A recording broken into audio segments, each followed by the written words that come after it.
ಉಪಸ್ಥಿತರಿದ್ದಂತ ಎಲ್ಲ ಪತ್ರಿಕಾ ಮಾಧ್ಯಮ ಮಿತ್ರರನ್ನು ಸ್ವಾಗತಿಸುತ್ತಾ, ನಾನು ಚಂದ್ರಶೇಖರ ವಿಟ್ಲ, ಅಧ್ಯಕ್ಷರು ಬಿಕೆ ಸೇಸಪ್ಪ ಬೆದ್ರಕಾಡು ಹೋರಾಟ ಸಮಿತಿ ವಿಟ್ಲ ಅಂಬೇಡ್ಕರ್ ಭವನ ನಿರ್ಮಾಣದ ರೂವಾರಿ. ವಿಷಯ ಏನಂದ್ರೆ, ಇವತ್ತು ವಿಟ್ಲದಲ್ಲಿ ಸರ್ವೆ ನಂಬರ್ 477/4B2 ರಲ್ಲಿ ಅಂಬೇಡ್ಕರ್ ಭವನಕ್ಕೆ ಜಾಗ ಮಂಜೂರಾಗುವಲ್ಲಿಂದ ಅದಕ್ಕೆ ಅನುದಾನ ಮಂಜೂರಾಗುವ ತನಕ ಇದರ ಹಿಂದೆ ಅವಿರತವಾಗಿ ಶ್ರಮಿಸಿದಂತ ಬಿಕೆ ಸೇಸಪ್ಪ ಬೆದ್ರಕಾಡ್ರವರ ಹೆಸರನ್ನು ಶಿಲಾನ್ಯಾಸದ ಸಂದರ್ಭದಲ್ಲಿ ನಾಮಫಲಕದಲ್ಲಿ ಹಾಗೂ ಆಮಂತ್ರಣ ಪತ್ರಿಕೆಯಲ್ಲಿ ನಮೂದಿಸುವಂತೆ ನಾವು ಈ ಹೋರಾಟ ಸಮಿತಿಯ ಮೂಲಕ ನಾವು ಪತ್ರಿಕಾಗೋಷ್ಠಿಯ ಮೂಲಕ ನಾವು ವಿನಂತಿ ಮಾಡಿಕೊಳ್ತಿದ್ದೇವೆ. ಯಾಕೆಂದ್ರೆ ಬಿಕೆ ಸೇಸಪ್ಪ ಬೆದ್ರಕಾಡ್ರವರ ಒಂದು ನಮ್ಮ ಹೋರಾಟದ ಮೂಲಕ ನಮಗೆ ಆ ಜಮೀನು ಮಂಜೂರಾಯಿತು. ಇವತ್ತು ಇಲ್ಲಿ ದಲಿತ ಸೇವಾ ಸಮಿತಿಯ ಸಂಘದ ವತಿಯಿಂದ ಅಂದ್ರೆ ಇಲ್ಲಿ ಪುತ್ತೂರಲ್ಲಿ ಕೂಡ ಹಾಗೆ 40 ಸೆನ್ಸ್ ಜಾಗದ ಮಂಜೂರಾಗಿದೆ. ಅದು ಕೂಡ ಬಿಕೆ ಇವರ ನಮ್ಮ ಅಣ್ಣಪ್ಪ ಕಾರ್ಯಕಾಡು ಅವರ ಒಂದು ನೇತೃತ್ವದಲ್ಲಿ ಕೂಡ ಆಗಿದೆ.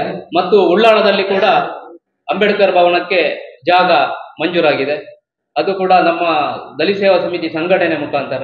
ಅದೇ ಕೂಡ ನೆಲ್ಯಾಡಿಯಲ್ಲಿ ಕೂಡ ಜಾಗ ಮಂಜೂರಾಗಿದೆ. ಇದು ಕೂಡ ಸಂಘಟನೆಯ ಮುಖಾಂತರ ಆಗಿದೆ. ಇಷ್ಟೆಲ್ಲ ಈ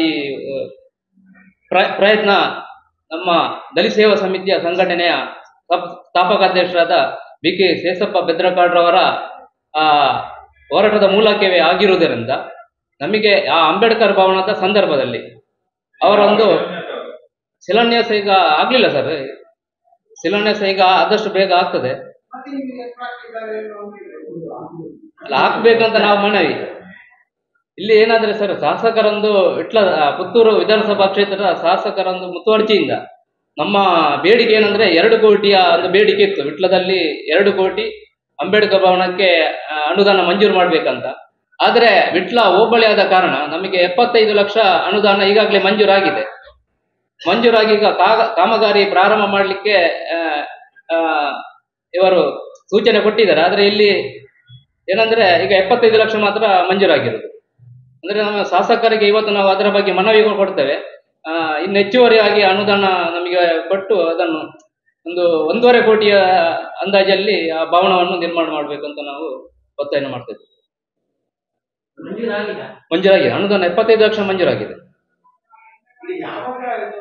ಇಲ್ಲ ಸರ್, ಅಂದ್ರೆ ಅಲ್ಲಿ ಎಲ್ಲ ತಟ್ಟಾಗಿದೆ. ಇದಲ್ಲ JCB ಎಲ್ಲ ಬಂದು ತಟ್ಟು ಮಾಡಿದ್ದಾರೆ.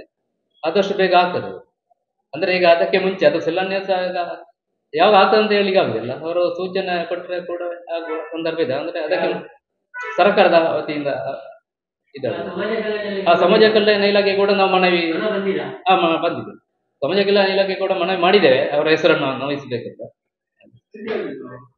ಅವರು ಶಾಸಕರಿಗೆ ಕಳಿಸಿದ್ದಾರೆ ಲೆಟರ್ ಅನ್ನು. ಅಂದ್ರೆ ಅವರ ಮುಖಾಂತರ ಆಗ್ಬೇಕಲ್ಲ. ಧನ್ಯವಾದ. ಸುದ್ದಿ ಚಾನಲ್, ಕ್ಷಣ ಕ್ಷಣದ ಸುದ್ದಿಗಾಗಿ. ಎಟಿಎಂ ಕಾರ್ಡ್ ಮರೆತು ಬಂದೆ, ಅರ್ಜೆಂಟ್ ಆಗಿ ಎಟಿಎಂ ನಿಂದ ಹಣ ಬೇಕಿತ್ತು, ಅಯ್ಯೋ ಏನ್ ಮಾಡೋದು ಈಗ ಅಂತ ಯೋಚಿಸ್ತಿದ್ದೀರಾ? ಚಿಂತೆ ಬಿಟ್ಟು ಬಿಡಿ, ಪುತ್ತೂರು 1 ಎಟಿಎಂಗೆ ಬನ್ನಿ. ನಿಮ್ಮ ಮೊಬೈಲ್ನಲ್ಲಿರೋ Google Pay, PhonePe, Paytm scanner ಬಳಸಿ ಕಾರ್ಡ್ ಇಲ್ಲದೆಯೇ ಸುಲಭವಾಗಿ ಹಣ ವಿತ್ಡ್ರಾ ಮಾಡಿ. ಹಣ ತೆಗೆಯುವುದು ಮಾತ್ರವಲ್ಲ, ಹಣ ಡೆಪಾಸಿಟ್ ವ್ಯವಸ್ಥೆಯೂ ಲಭ್ಯ.